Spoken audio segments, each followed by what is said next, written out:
No. No buzz. The Just Bees Book Club. Today we will be talking about Cold Nights of Childhood by Tezer Özlü, a writer whose name I am certainly butchering. Özlü was a Turkish writer, died in '86. This was one of her last books, I think. Published in 1980 initially, but then just finally translated into English. I believe the first of her books translated into English.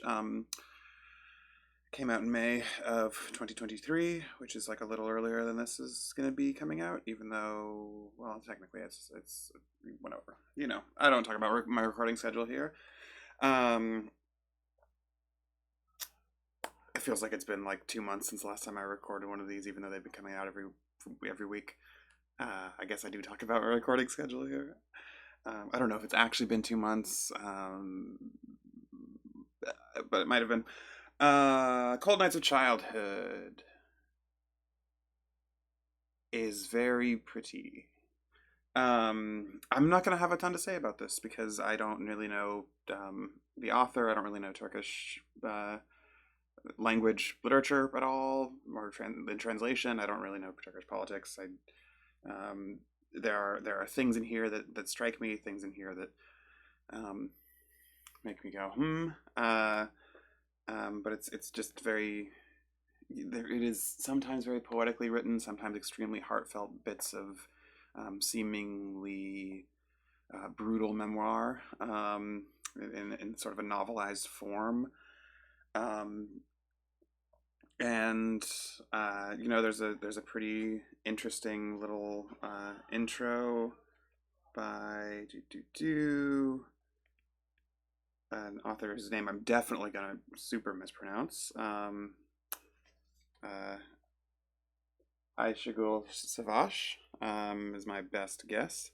A person I've never heard of, but whose introduction seemed to situate Özlü as a person who is writing autobiographical novels. Obviously, that's where I get that information from. Looking on YouTube for stuff on Özlü is like a shit ton of information in Turkish, it seems like, and like none in English. But the introduction sort of talks about how like she was problematized in Turkey around political issues, whether or not she was political or not political or apolitical or whatever. This does come up in the novel as well. It talks about sort of the way she situates herself outside of a lot of Turkish sort of like literary scenes, I believe, which is a bit of an interesting piece of information that I had no real idea of what to do with, just because I don't know that at all. Uh,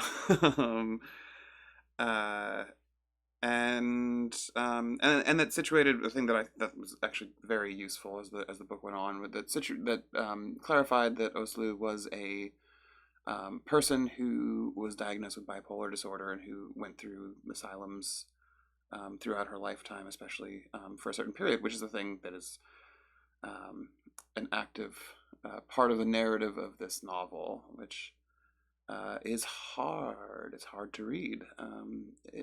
The way she writes it is this particular mixture of detached and intense that I guess I would associate with like Yoko Ogawa at this point, maybe in some of her stuff. That's maybe just because I've also read Ogawa very recently again, as the upload schedule will have shown. But yeah, sort of my big broad feelings about this. I sort of talked about the first one, right? Like, this is a book that deals very, very intimately, but in a sometimes abstracted way, which I think is not an unfair way, with the experience of being hospitalized for mental illness, with the experience of going crazy, as she puts it very explicitly at one point in the book. And that includes like the fact, like there's a part of this book where she receives electroshock therapy, and she describes it in extremely intimate detail, and it is not fun to read, but it is beautiful in the way those things can be.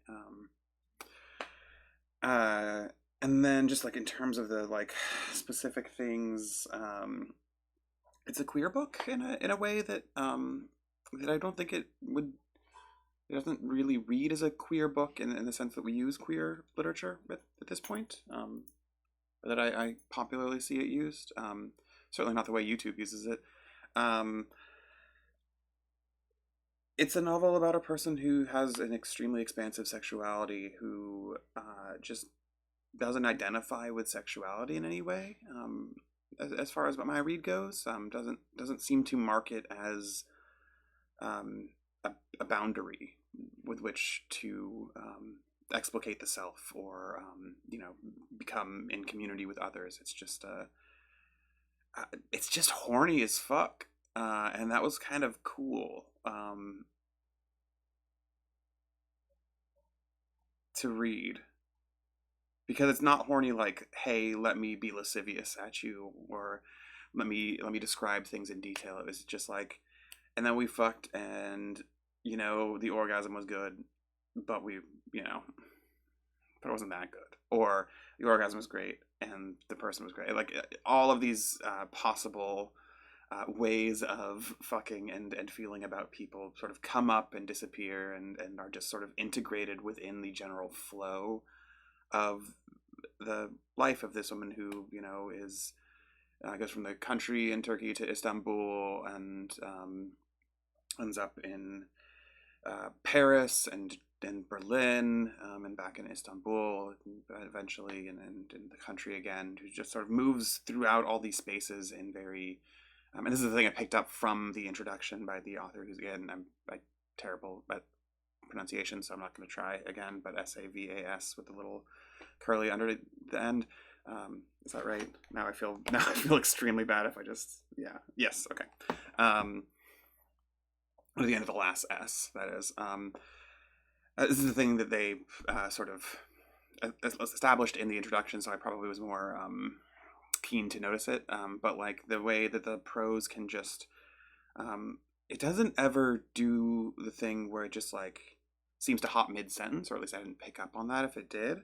But it does do the thing where it'll just be like, and then we were here and talking about this thing, and then just like next paragraph, we were just like walking through a different street. The conversation doesn't like end in a like clear and a codified way. It's just where the next thought goes, the narrative goes, and it isn't a fucking mess, which I think is an important point to say when making that particular kind of praise.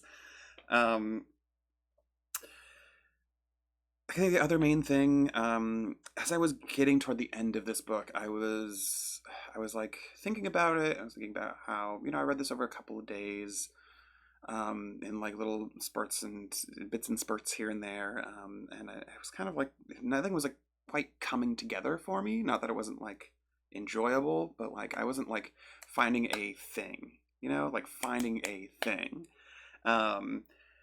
And there's a bit near the end where she is discussing, sitting on this like the steps of this outdoor theater, I think, and sort of waiting for the sun to rise. And I was like, oh, that's what this is.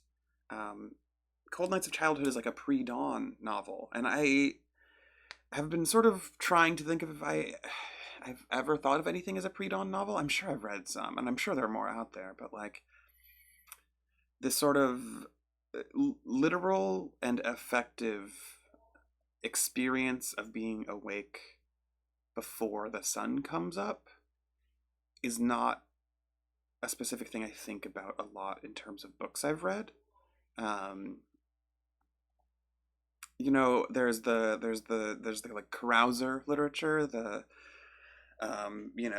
we were so drug addled we saw the sun come up kind of thing, but that's not what this is.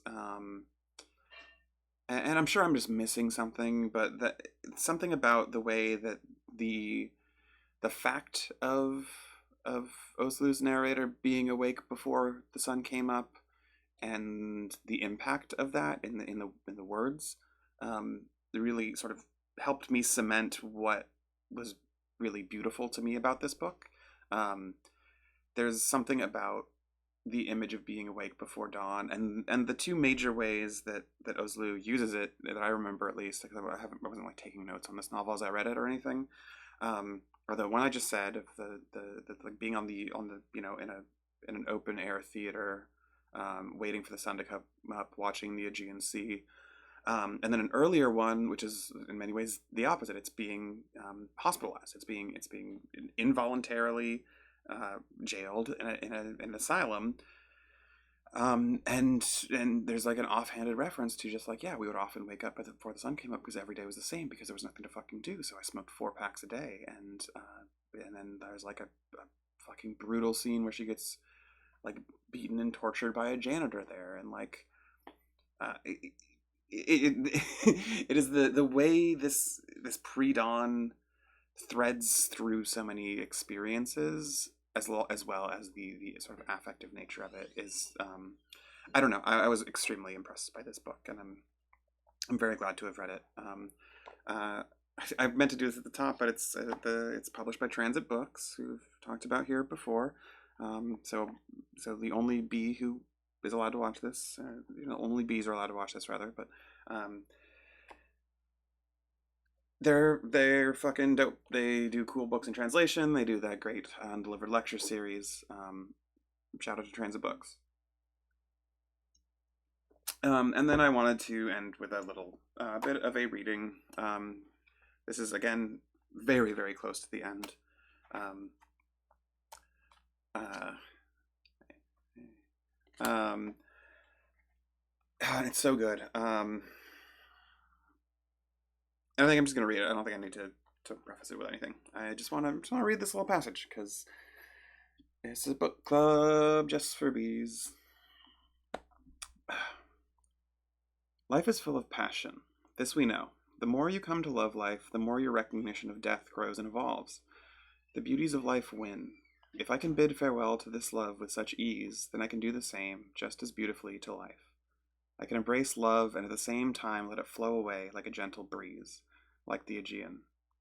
In a few hours I shall be heading back to the city, crossing the Taurus Mountains, traveling down a straight road, kilometer after kilometer, from morning until night. Between cities I shall pass fields fallow and plowed, fields dotted with grazing sheep, and fields covered with brilliant red poppies. My house will be unchanged, bar the dust.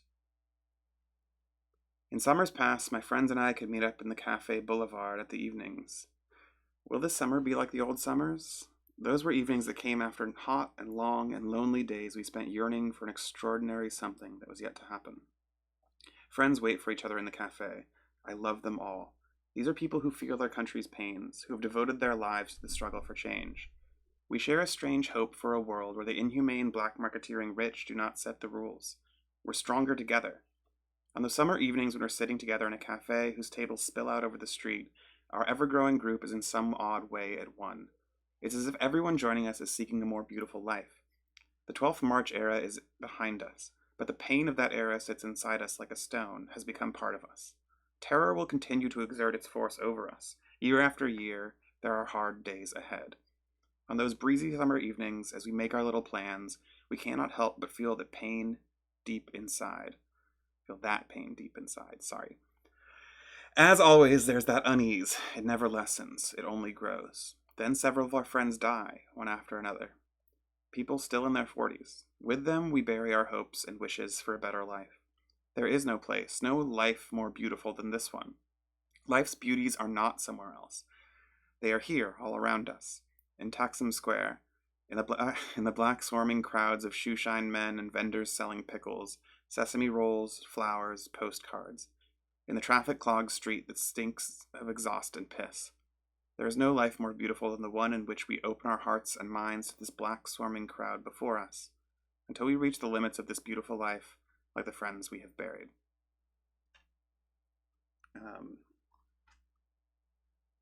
Yeah. I think that's a beautifully written passage that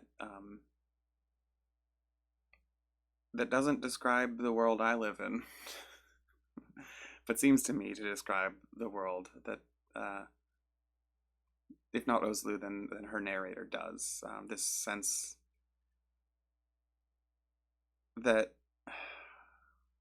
that possibilities close with people's passing. That I think holds a kernel to it. The embrace of life in that same way. I don't know. I don't know that I will ever agree. But I also know I haven't been through electroshock therapy, so yeah. Cold Nights of Childhood by Tezer Özlü. It's a good thing. I'm glad I read it. And thanks for not watching.